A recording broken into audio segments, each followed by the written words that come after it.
Before I introduce this next speaker, I've got an editorial comment of my own again. Back in January and February, we raised a huge statewide campaign asking the Republican State Committee to not endorse candidates this year and allow an open primary. We were ignored. They did what they wanted, and quite frankly, I personally am fed up with having the Republican State Committee tell me who I should vote for. We select the candidates, you vote for them, keep your nose out of it otherwise. I'm up to here with it. And so is our next speaker, Laureen Cummings. She's a newcomer to the political arena. She's a concerned citizen who became involved during the presidential campaign of 2008 and formed the Scranton Tea Party after Rick Santelli's rant. Laureen is a single mom of 4 children, a nurse, and small business owner of Lormark Home Care in Old Forge, Pennsylvania. She's currently running for Lackawanna County GOP State Committee. Laureen Cummings. Woo! Go Laureen!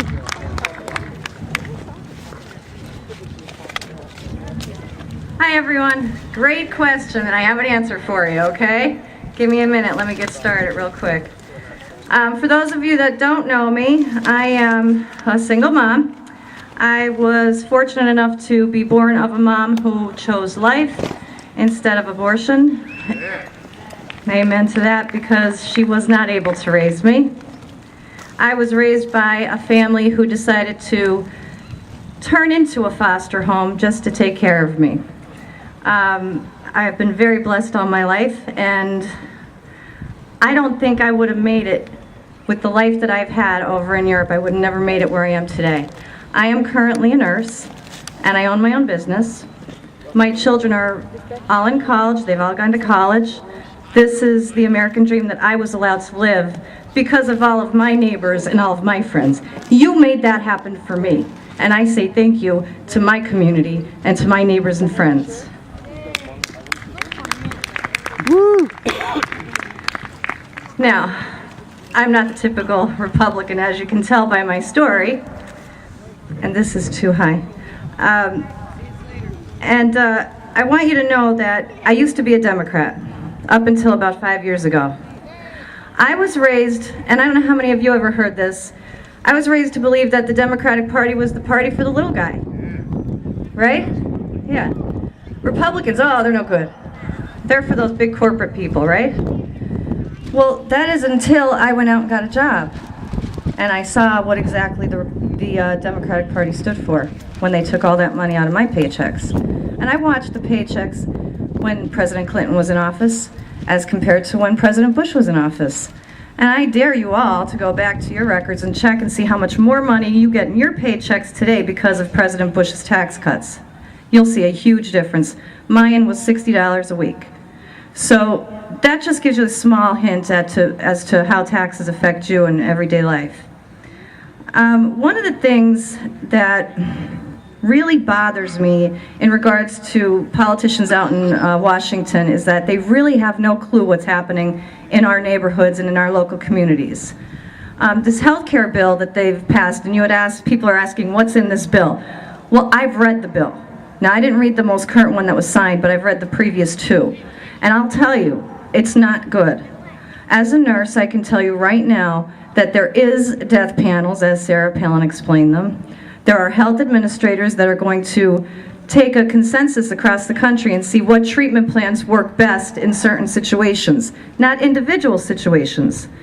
And I tend to go over to MSNBC every once in a while and watch Keith Olbermann. Well, I want to know what they're saying. You know, I want to know what lies they're spewing from their lips today, so that I have a response and the correct action, so that I can come out as the Scranton Tea Party organizer and educate my the people that follow our Tea Party as to the problems that we're looking at and what we're facing and how we can correct that. Keith Olbermann, and my condolences to him and his family, because his dad did pass away, and nobody relishes in that, and I feel very badly about that. But he chose to come on MSNBC and discuss what happened to his dad at the hospital.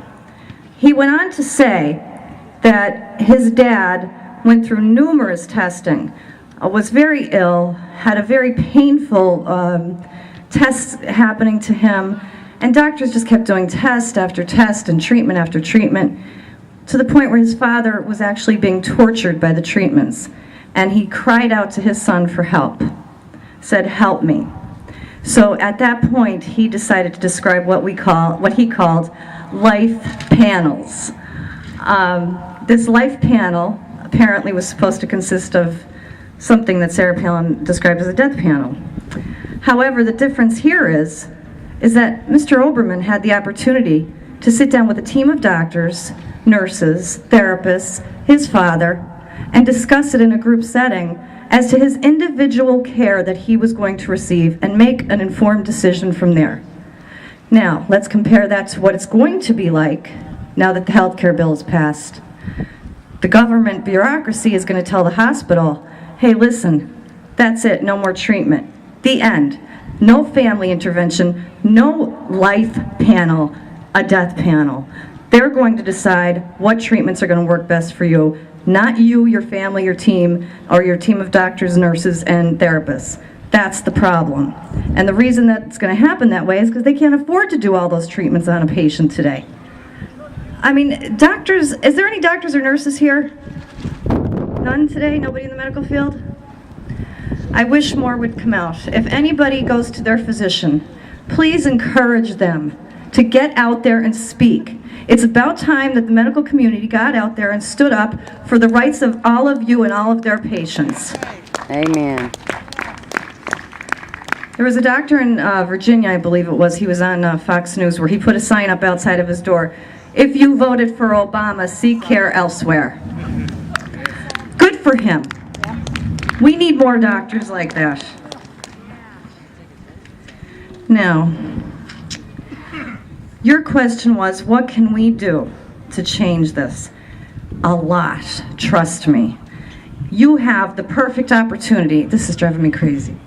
You have the perfect opportunity right now. It is the primaries. This is your first line of defense. You get out there, you educate yourself to all these candidates, to everyone that spoke up here today. You delve into their backgrounds, something that the media hasn't done for Mr. Obama. We had to go out and look and find out what his past was. We had to go and look and find out what Nancy Pelosi and Harry Reid stood for before. We didn't know they were socialists. For crying out loud, nobody ever said in the media that I've ever seen that these people believed in socialist policies. Did anyone here ever hear that before? Thank God Obama was elected. God only knows how